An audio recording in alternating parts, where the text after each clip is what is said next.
Today's the day to be thankful. I've designed, 3D printed, and assembled something that you can use in your daily routine and make it a yearly tradition. Hey, welcome back to the channel. We think showing gratitude is something that you should do every single day. And if you agree, then I designed and 3D printed something I like to call the Thankful House. Come with us to see how we put this project together.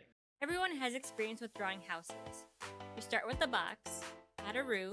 In this case, it's going to be removable, so we have to factor that in. Then you put windows and doors in. We can't forget the chimney because it serves a purpose in this design, and voila, we have a house.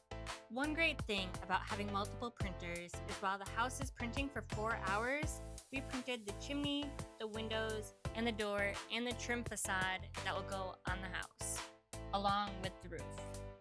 We were going to use plexiglass for the front, but the cutting job didn't turn out so well, so we reprinted the template in clear filament and added infill pattern for character. Now that we have everything printed and together, let's get it assembled.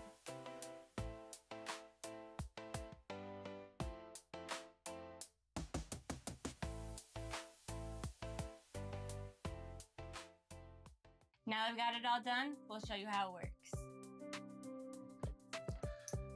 I'm grateful that I'm alive. I'm grateful for family. I'm grateful that I have 2 legs. I'm grateful for health. And we're grateful for you. Accomplishment is that I went and worked out at the gym. Accomplishment is we got this video done in time for you to see this Thanksgiving. If you enjoyed this video and you would like to add this to your daily routine and make it a yearly tradition with your family, hit that like button and subscribe for more 3D printed creations. Thanks for watching. And Happy Thanksgiving. Peace.